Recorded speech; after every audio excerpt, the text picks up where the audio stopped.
At the time of recording this, I have about 30 hours or so on Cyberpunk 2077, and I wasn't really wanting to do anything on it. I was just kind of going to play it by myself and record a little bit of some background footage. But it's been 5 days now, and I should probably talk about why I've been playing it for so long and actually give an opinion on it. So yeah, here it is. Just to make this clear, this isn't going to be like a Apex review like I did before. It's not going to be a major review or overview of the entire game. This is just going to be my first thoughts and opinions after I played this game, because I don't want to review a game that I feel like is not complete or finished, because there's a lot of bugs, and that is definitely true. There is a lot of bugs.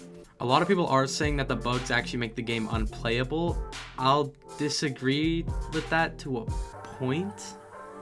I do believe this game is playable. I do believe you can complete this game, understand the story, and have a good time playing it. I will say that the bugs definitely lower the experience of the game, especially when I had both of my endings sadly destroyed by a bug.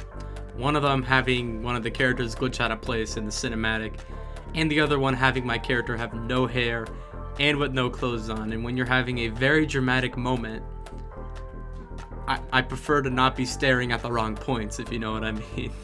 My only major problem with this game is that one side mission that I was doing partly through the end of the game. Pay attention to this car right here. See that one? It's got two people, one driver and one gunner. Now watch what happens. Watch what happens after this point. Woo! Yeah, baby! Are you going for the... Those cars have no one in them. What? I killed all the drivers.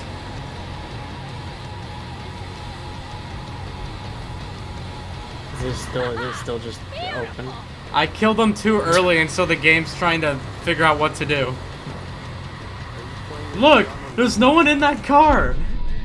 That's what I said. He's playing with Keanu. What? Yeah, fucking Zeus decided it wasn't the day for me to beat that mission. The idea that I can figure out what the game mechanic there, how they coded that, is my problem here. That car is a must-kill AI. I think that's what the point was, because afterwards I killed it and the mission succeeded. So I'm guessing that car was an actual thing I had to kill. I don't know why, and I don't know why it was so mandatory. And this, in most cases, the game wouldn't have been a problem, because this game has some really good autosaves. That's what I've learned. This game is very much that if you want to do something, you can go back like 30 seconds before you did something. Because F5 is an immediate quick save. You can save it normally. It has constant autosaving for you. This one mission, though, that it decided to do this to me, took me about 40 minutes to get to this point, and then put me back to the very beginning.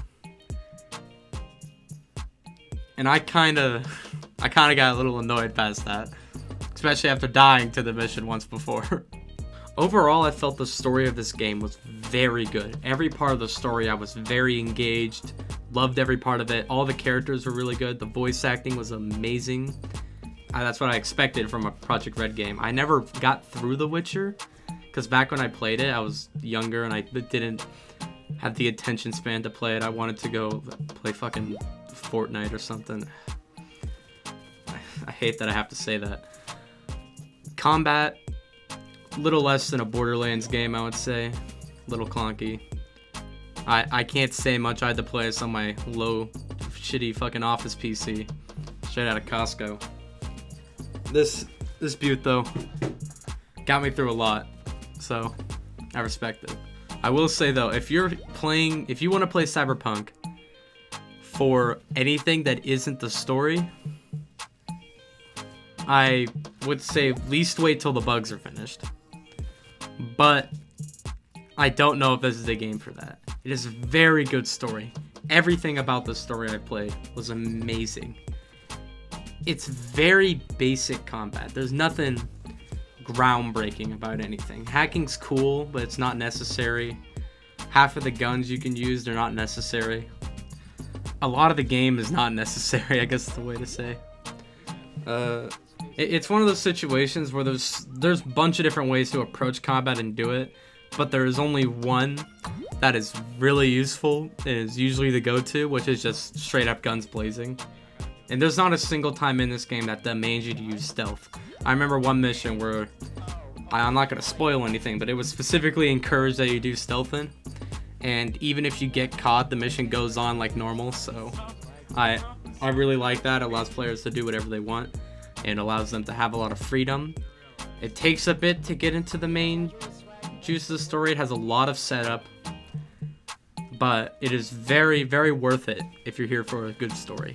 It is a really good story. Every part of the story I was completely invested in, except the times I was playing with Nick, because Nick kept asking me really dumb questions.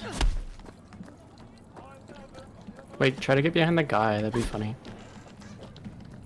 I can't get behind the people, Nick. There's no way around the barrier. No, I know, but the guy that's recording. No, I can't get behind him. Okay.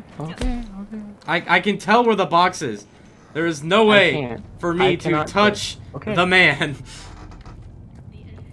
Okay, why wasn't it? I didn't know the box. I will also say that compared to my Watch Dogs experience, this game is way more optimized, runs way better on my PC. I did get a new graphics card, so I do not know how it would have run on my old one. I don't want to test it because I feel like I'll lose my PC, but it definitely runs better than what Watch Dogs did. It's definitely way more optimized. That's kind of shocking coming from this game, saying that the Xbox One and PS4 versions of this game, from what I've heard, are yeah. Anyway, overall, if they fix the bugs, definitely get the modding working. Modding will be a big part of this game. I feel like there's a lot of shit that I could do. Overall, I'd give it a solid 6. Definitely good story. Could use a little bit more on the gameplay. Could even out and probably buff a bit more of the game so it's a little more fair and everything seems a little more adjusted. Overall, I feel like you guys should get this game. It's really good. And if you enjoy this and you want to see more, I'm definitely going to be, there's a lot of stuff coming out tomorrow and stuff. I'm not going to be doing a big Christmas thing, but I am going to do a couple Christmas videos. I know the GTA updates tomorrow, the Overwatch updates tomorrow. At time recording the audio, I did all the video by this point. But yeah, definitely a lot of stuff coming. I promised I'd do something on Twitch. Haven't broke a promise yet. May wait a couple weeks though. Maybe sometime this week. Maybe I'll do a GTA, make a VOD. Could be fun. But yeah, I hope you enjoyed this. Subscribe if you want to, leave a like. Really helps me out. Really motivates me to do shit and not play Cyberpunk for 30 fucking hours and then forget to do anything. Yeah.